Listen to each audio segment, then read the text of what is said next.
love, today we're going to talk about forgiveness, the forgiveness work, right? And that is for self and others, how to work on that. And this is really good. Day 11, thank you for the follow. Day 11, we talked about emotional awareness and detaching from that, right? And how to regulate from that. And so let me see. Yeah, it was the emotional attachments. It was so good because we all go through those different things. How can we heal from something if we don't know how? How can we get to the next level if we don't know how? How can we become the better versions of ourselves if we don't know how? Right? And a lot of us, the reason why we don't know how is because we don't know that these are negative, unhealthy emotional attachments. Because this is what we do. This is part of our environment. So today we're going to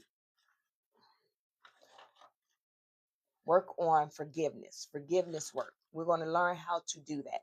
So, the first thing that I want to talk about is forgiveness versus reconciliation. Forgiveness and reconciliation. How does forgiveness equal reconciliation? Or can it equal reconciliation? Let's talk about it. Forgiveness is internal, reconciliation is external. Internal or external. That's how I want you to look at it. I like to break everything down for you so you can get a full understanding. Because what happens is we put definitions to things through our experience. Our experiences in life, we go ahead and define it for what it is that we made up. But I want you to always go back and fact check what the true definition of a thing is. Therefore, it'll help you heal it better. So forgiveness, let's look at it as internal, and reconciliation is external. So, forgiveness is a personal choice to release anger and resentment. It is freeing yourself from bitterness. This usually requires just one person, you. That's it. It is so you can free yourself of the bitterness or whatever it is, the hurt, pain, whatever. That's what forgiveness is. Now, reconciliation is a mutual process. That's why I say it's external, because it takes more than one. It takes the offender and the one that we'll just say the victim and the aggressor. That's how we'll say it, right? But it's a mutual process of restoring broken relationships. And it don't always have to be an aggressor. This requires both parties to apologize. So it's not that, hey, I come in, because I'm going to teach you how people pleasing tied into that. It's not that I come in, I just want peace. I just want peace. I don't even care. But I didn't do anything wrong. So I'm apologizing. And the other person is like, okay, that's unhealthy. So the right way to do is reconciliation. If someone's saying they want to get back together with you or meet, or you guys mend the process, you both parties have to apologize for the part that was played in that. You both need to show some kind of remorse. You got to rebuild trust and change the behavior. That's what has to happen in reconciliation. A lot of people will come back into your life and just show up just like this. Hey, like nothing happened, but you hurt me all these years. You hurt me so bad. You did something unforgivable to me, you know? So it's not just a, hey, you show up. And a lot of family, because we family, that's how it should be. No, you can feel a way. You can express your feelings. If they hurt you, you do not have to accept them into your life just because they family. That's the worst part, because we are family. So why would you do me like that? Okay. So the key point is um, you can forgive and reconcile with a person, but true reconciliation requires forgiveness. You got to get to that point. So how does this manifest, right? Forgiveness, as we said, internally. These are the questions that you have to ask yourself. This is the checks and balance of how you have to ask yourself for forgiveness. What is it? What is it that needs forgiven, right? Letting go of the desire for revenge, freeing yourself from negative emotions like hurt and anger. You have to let that go. Once you say what it is, this is what it is. I want to do something to this person because they hurt me. You have to acknowledge that. And who does it? The offender, the person that's offended. This is the person that feel excuse me, who does it is the offender, the person that you hurt my feelings. I have to, people think that I have to go up to the person and just forgive them. Okay, I forgive you. Forgiveness is for me. So I won't hold on to any anger, frustration, anything that's make me sin or cause more harm or conflict. It's to give me peace. I have to let this thing go. The key actions to forgiveness is the personal decision to release debt or the obligation. And then the outcome, if you go through the steps, even apply the RPI, your inner peace, you'll have inner peace and emotional freedom. That's what the outcome is when you forgive. Don't look for forgiveness as you giving somebody a break, or you forgiveness of, you know what, I'm gonna let God handle you. I'm done with it. A lot of people think when they just say this word, I forgive you, that the problem is over with. No, now you have to heal from it. How do you heal from it? You create boundaries, but we'll get into that later. So reconciliation, that's external. So what is it? It's restoring a damaged relationship and making peace, right? Who does it? Both parties. Both of you guys will do it. The key actions to it is mutual dialogue, apology, accountability, change behavior, and building trust. And what is the outcome for that? Thank you for the like, shares, and the follow. What are the outcome for that? A repaired, trusted relationship. If you're able to reconcile, if both parties are able to let go and love and give that peace. But if they can't, if you can't reconcile with a person, if a person is not really trying to, they just want you to apologize, because you know you have some of those folks that's just like, I ain't do nothing wrong. They're never going to see their part. The main thing that I want you to do, and this is just a side note, what I want you to do is just disconnect. You don't engage, you just disconnect, because that's what the enemy wants you to do. The enemy wants you to engage, because if the enemy can get you to engage, then that means that he can, attach more to you. And when he started pulling you on your emotions, now you got anger. Now you have chaos. You're going to cause conflict. You're going to have all these things. If a person cannot eat, and sometimes it's the craziest thing is the people that come to you and say they want to reconcile with you, right? They want to reconcile with you. And then, okay, let's go through the steps. Let's talk about it. And then they never see fault in themselves. The whole thing is it's a trigger. That's where you create boundaries. You always create boundaries where triggers are. So it's a trigger. Stop that. Disconnect and create boundaries. Meaning that we can't reconcile, but I don't hate you. You can't be in my space. So you just got to find your peace in that. So number two, forgiveness is a self-healing tool. Now, what does that mean? Forgiveness is a self-healing tool. It is a way of releasing you from a toxic grip. Using forgiveness as a healing tool. Look at it like that. Don't look at the fact that your pride and your ego. It is a way to loosen that grip, that tight grip, that toxic tight grip. Let's talk about what is the grip. The grip is anger, resentment, and bitterness. That's what the grip is. You want to disconnect from that. The benefit of forgiving, the benefits of that, it allows for emotional growth, reduces stress, improves mental and physical health, allows you to have compassion, which helps you shift from pain to peace. Okay? So that's how you can use forgiveness as a self healing tool. Here, I teach you how to self regulate and self heal. So, one of the things, write this down. Forgiveness is a self healing tool. How do you benefit from that? Because it would allow you to have, it will allow you to have compassion, which helps you shift from pain to peace.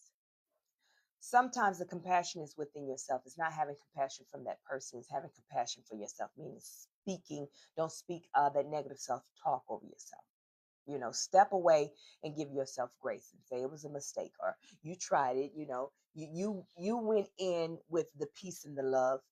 However, it is not your fault. It's not your fault that they mistreated you and treated you bad. That's not your fault. That's who they are. Because it's something in them, something in you maybe triggered something in them. But this is how they respond to things. I told you about reacting and responding. This is how they react to things. They don't respond to things. So sometimes it's just some people are just healed and unhealed. And a lot of people don't know that they're on a healing journey. They don't look at it as a healing journey. They just look at it as, I'm tired of this. I want better. right? And they start moving that way. And what they have done is raise their vibration. And they've been around these people for so long. Now they're starting to see people for who they are. So now I want to look at number 3, how resentment impacts the body and the nervous system. How does resentment impact the body and the nervous system? As I've been teaching you guys, our emotions, right, trigger things within us, and it can flood our bodies. It will flood our bodies with all these stress hormones, causing us to have high blood pressure, weakened immunity, disruptive sleep, muscle tension, and it fuels the anxiety and depression within us. But it keeps your body in constant fight or flight mode. Oh, you're so welcome. Thank you, Elder. It keeps your body in constant fight or flight mode. Res- Resentment impacts the body and the nervous system by keeping you in fight or flight mode. Remember that. You don't want that, right? We don't want that. So we're going to disconnect from that. We're going to learn how to do better. So, one thing about me, my peace, I create my peace. In the morning, I open up all my blinds. I need all the sunlight in because I'm setting my intentions today to be a great day. So, I hope it's not too much of a glare. Now, that was 3. Now, let's talk about this. Number 4, how to release internalized guilt.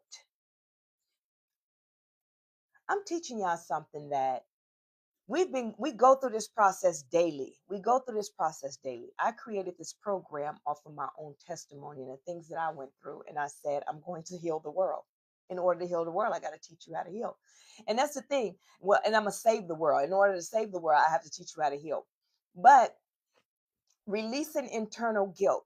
When you're dealing with depression, PTSD, anxiety, when you're dealing with being the black sheep, the one that is always looked over, the one that, they say, oh, those when they get mistreated, those are the chosen ones. Well, what? I didn't choose to be mistreated. Well, what kind of chosen am I chosen for? And you'll start resenting being who God chose you to be because you don't understand it. So let's break it down. Nothing is wrong with you. You are put on this place and put on this earth and put into this world to break the generational curses. And since you were put here, yes, so much is given to you. And it's only because, remember, when God give you the most, always think about Job. Job wasn't weak. He didn't give Job up because, well, try Job. Is because he had that much faith in Job, even when he knew stuff would get tough, and even when he knew that Job might get to the point that he might doubt himself and doubt God. He knew Job was going to get back up, get back in the fight, and fight harder. Same with you.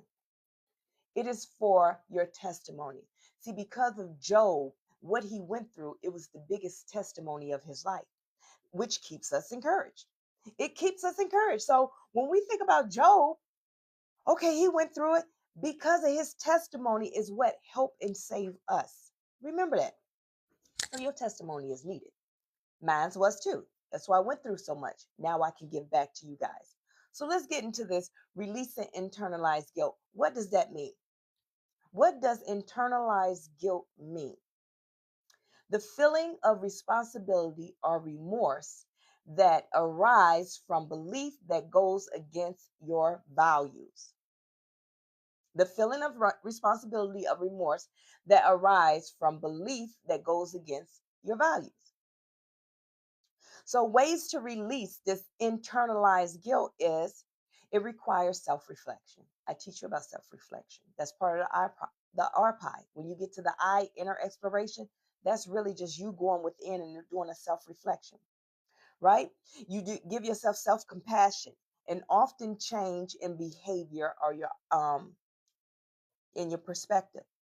Those are ways to change it up.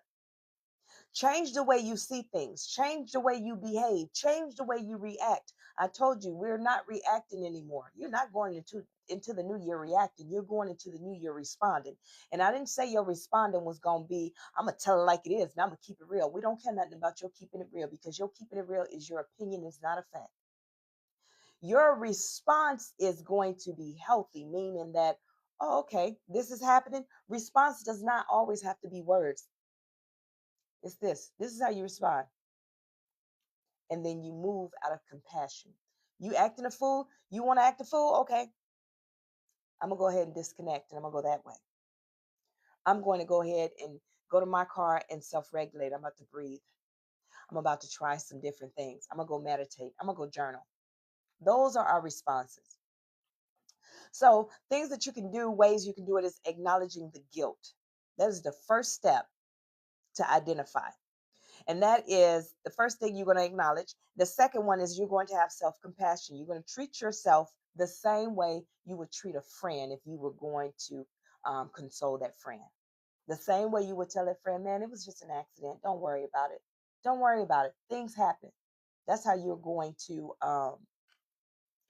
That's how you're going to deal with that. Now, and another way of doing it is challenging your negative self-talk. Challenging your negative self-talk, meaning that, oh man, I did a bad thing. No, you didn't do a bad thing. You made a mistake. It happened. And so now let's step back and clean it up. And if it can't be cleaned up, then create boundaries so this will never happen to us again. Then you got self forgiveness, letting go of the self criticism. Don't condemn yourself. Don't sit around and say, man, that's how you internalize that guilt. Don't do that. Learn from your mistakes. Once you learn from your mistakes, then you move forward. And then make amends if possible. Create healthy boundaries.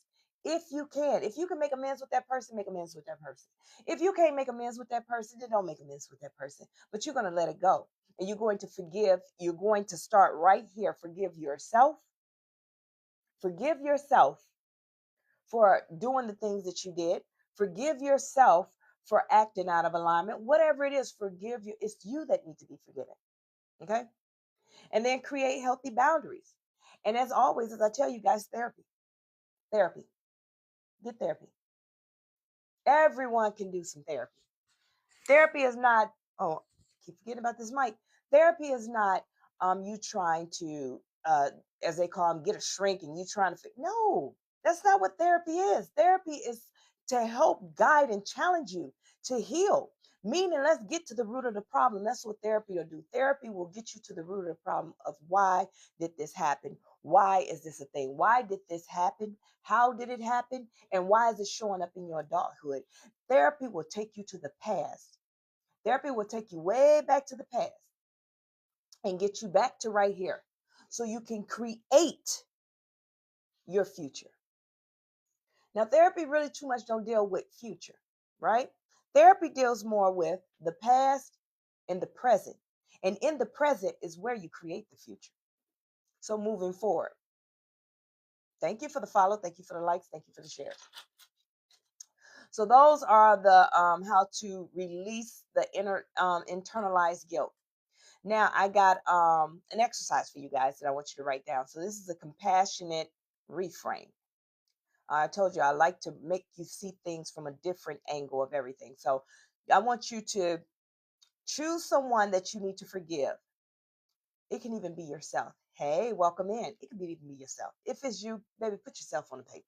Write your name. I need to forgive such and such. Right? And then I want you to write what happened, what you felt, what need it violated, and a compassionate reframe, meaning we were both operating from an unhealed space. And we're going to talk about that. I'm just giving you an example of what that means. A compassionate reframe can be you give the solution of it. So, with that, what happened? Me and this person got into it. What did I feel? I felt hurt. And then what need did it violate? It violated the trust that I had with them. It made me feel like they broke the bond, they cheated on me or whatever it is, broken trust. And so a compassionate reframe because maybe we reconciled, or maybe I can just look at it as we both were unhealed. We both were trauma bonding. We're gonna talk about trauma bonding too. Whatever it is. However, this is a side note. This big sis to little sis to big sis to little brother or big brother. It's me having a conversation. Do not speak. Okay. Do not speak for the other person. Okay, does that make sense? Don't speak for the other person. So, say for instance, you go into a reconciliation with a person, and y'all reconcile on something, and you, y'all talking, and then they say, "Well, yeah, we both." What did I say? It was we both was operating from an unhealed space. No, no, no, no, no, no, no, no, no, no. Stop, stop. Don't speak for me. You speak for you. What space was you operating from? I can only speak of where I was operating from, because that's when you do that, you allow somebody to do that, you turn back into what? People pleasing. That's a negative emotional attachment. So don't do that. Both parties should be able to speak their truth. Just because it don't make sense to you, and because of your experiences that you've been through in life, because everyone that you've known been a liar, you can't say their truth is a lie. Same way, the example that I use, it's three of us. I'm sitting straight forward, one on the right, one on the left, somebody kicking the door. Guess what? I can describe him everything from his head all the way to his feet from the front. But the one on the left describes and say, no, he didn't have on a red shirt, because on the left side it was black, right? On the left side it was black. So no, and on the left side of his hat it was black. Do you understand? That's her truth. My truth. So what am I arguing with her? No, it wasn't because of how I seen the thing. That's what I try and get people to understand. You view things the way you view it, but do not tie someone to a lie because of your personal experience that you went through. Don't do that. Another thing that keeps us from people pleasing, right? Another thing is, don't allow pride and ego to get in the way. What do I mean by that? Don't allow pride and ego to get in the way, meaning that you guys are coming to terms with something and you want to apologize about something, and instead of you apologizing, because the other person didn't turn to people pleasing, and they just like, yeah, okay, I was wrong and I shouldn't have did that, and you have fault in that, but you're allowing somebody else to take the blame because you don't want to be the bad guy, the bad girl. Don't do that. In order to properly heal, you have to put a death to pride and ego. And then you have to understand, I don't speak for you, I speak for me. You have to learn to create boundaries. Like now we got that out of the way. So that's your exercise that you're going to do. That's the compassionate reframe. Now, a body exercise, I always give you guys a physical exercise to do as well. And a physical exercise is for you to deep inhales, right? As you slow exhale, imagining releasing from the heart. Meaning that forgiveness, I'm going to release that thing. Breathe it in, and I always tell you to do the 4. Breathe it in for 4, hold it for 2, blow it out for 8. Because as you blow out, you're letting it go. You're done with it. You are done with it. It is no more. That's it. And now we heal from it. We identify, why do we always feel guilty for that thing, or we create boundaries. However it go, whatever it is, the outcome is going to be a healthy outcome because it has to affect you. Okay. Now, we're going to have our self-love practice.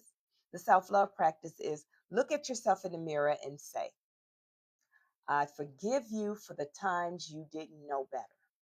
And if you don't want to look in the mirror and say that, I want you to get that journal. Remember, here I teach you how to journal and meditate. Get your journal, and I want you to write, I forgive you for the times you didn't know better. I didn't know better on this. And every time you think of something that you realize that, hey, I feel shame about that, write it in that book. Write it.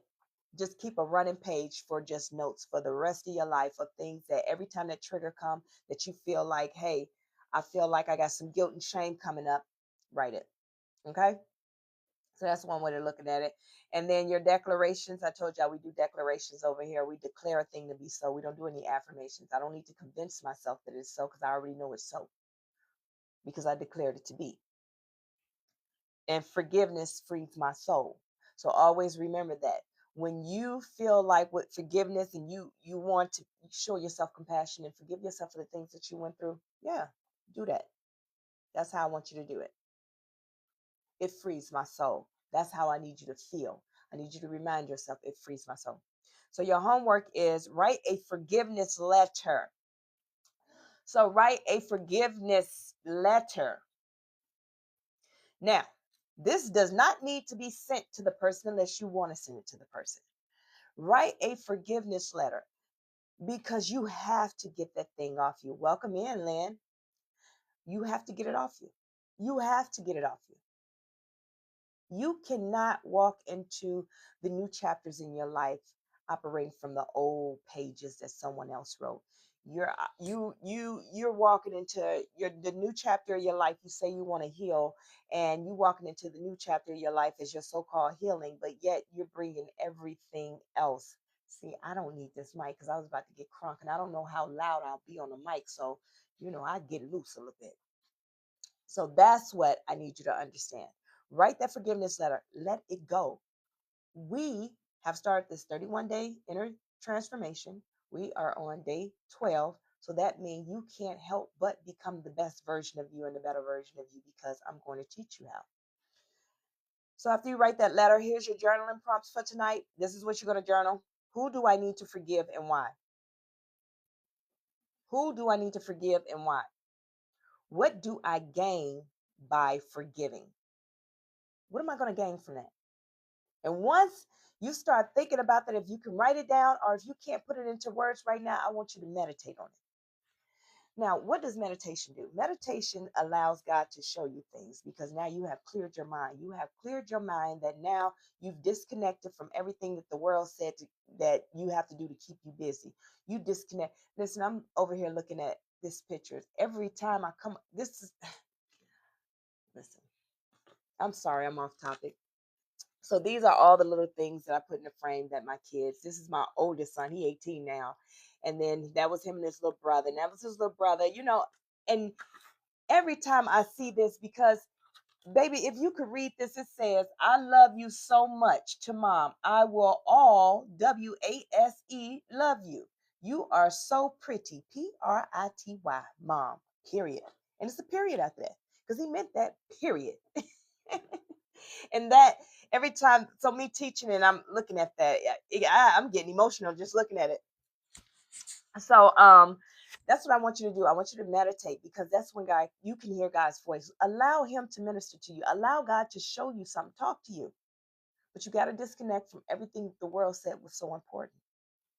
I didn't get here just by waking up and saying, hey, I'm going to heal. I'm going to go get me some green plants and I'm going to come around here and I'm going to do this and I'm just going to speak away. I'm going to say grand rising instead of good morning. I'm going to do this and I'm just going, I got here because I had to go through that process. And that process was like, hey, you really want to get to your inheritance? Then follow me. That process is the thing that told me that, hey, everybody ain't your friends. That process had me all by myself, lonely. That process was something serious. So when people say, man, look at you, I am so proud of you. You're not happy. Why you? Because girl, if I had that, I'd do this. I am grateful. See, that was already destined to be mine. The end game is already destined to be mine. It was already destined to be mine. I know I'm about to get off topic. That's why I don't need no mic. It was already destined to be mine. But the road that I had to take to get there, you talking about I should be celebrating something that was already destined to be. I need to be celebrating that I made it out for this journey because that's what hurt me. That's what killed me to get to this point. So no, I'm not super jumping up excited because that was already destined to be. If I'm going to be happy and jumping and excited about something, it's going to be about the journey that I came through to get here. So when I say I had to learn how to heal, I had to learn how to disconnect from the world that told me that, hey, all of these things you need to keep tied to, because if you stay tied to these things, then, hey, you'll be successful in life. You'll be just like everybody else. No. So here's your tabletop talk. Y'all ready for it? This is for the ones that's new. This is the conversations that you take to your friends. I'm teaching you how to, if I train the trainer, I'm a leader that's developing other leaders, and you're going to develop other leaders by changing the way you speak, think, and your environment. So something that you could take to the table with your friends is forgiveness is choosing freedom over resentment. What does that mean to you? Have that conversation, that pillow talk. When y'all having pillow talk about it because it gives you a way to, as you're healing, to still heal the environment. The hardest thing is when you're healing is how do you deal with the family now? How do you deal with your old friends? How do you deal without everybody judging you and say, oh, you think you're better than an old? Well, this is a way. Have open dialect. See, let them counsel themselves out. I'm going to say it again. Let them counsel themselves out. Oh, I don't want to be around him or her because let them counsel themselves out, not you. Forgiveness is choosing freedom over resentment. Forgiveness is choosing freedom over resentment. And then another one. Who suffers more? Who suffers more? The one holding the pain or the one who caused it?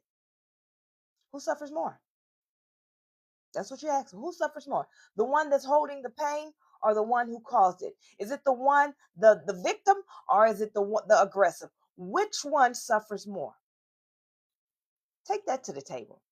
Because now what I'm teaching you as well is how to think outside the box, this critical thinking of, okay, the way I see the world is the way I see it. And that's just what it is. Because a lot of us like to, what we think, because we sound so good, it sounds so smart, we sound so intelligent. When we talk about it around our people, man, guess what happens? They're like, oh, she's smart, he's smart. But when you go around somebody else, it's like, what? Did you, huh? What does that even mean? Because now you done shifted from a low vibrational group to a higher vibrational group. So what that higher vibrational group is, whatever you thought you was telling your friends, they're like, oh man, that's wise, that's deep, that's deep. What y'all do? That's deep, that's deep. Man, yeah, yeah, but then you go to a heal table and say that, and that heal table is going to take that and they say, okay, and they're going to put wisdom to it without even trying to put wisdom to it because of the fact they've already experienced it. So it's not that there's a solution for it. It's the fact that I've experienced this always so I can speak to this thing to make it make sense. Because what we say, it doesn't make sense. Kind of like when we say, what's one that we say? It just is what it is. People gonna be people. And people will get on here and do a motivational speech like that and say, yeah, people are going to be people. You have to learn to allow people to be people, and you have to understand that people going to be people.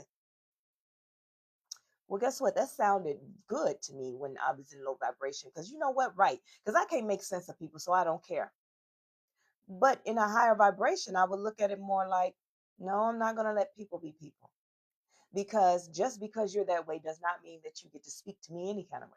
Do you understand? Because now I'm in my power. I'm confident. I know who I am. I've set my boundaries. So no, people don't just people. Oh, that's just how they is. That's how they talk. Okay, that's just fine. That's how they talk. But you can't talk to me that way. Now, there's not going to be any conflict. There's not going to be any fighting, but you won't be allowed in my space because these are my boundaries. And since you can't respect my boundaries, baby, you can't attach to any of my energy, because I understand that my energy is real money. And my energy, I'm very expensive right now. Right now, I'm very rich. I'm very rich. I'm very, very rich. You talking about you a multimillionaire, baby. The numbers don't even count for what my energy is. So what is it going to cost me to entertain and allow you to cross my boundaries? It's going to cost me my energy. I just won't do it. You can't come over here. Do you understand? So the conversation is a little bit different, but it's not nasty. It's truth. And it's my truth. So those are the type things. So that's what I teach you, to bring it to the table so other people you can see it from other people's points of view. It's not to call anybody out like they're the dumbest or the smartest. You guys are learning things. You're learning something by being in my class, and then you're taking it to the table. And when you speak, you're not going to speak of fact. You're going to speak from, because I gave you a way to think outside the box. Now you're going to have a conversation with other people and help them think outside the box. Not the way that you think, but the way that they should be thinking. Allow people to be people. That's what they say. Allow people to be people. But no. So that was the end of session 2.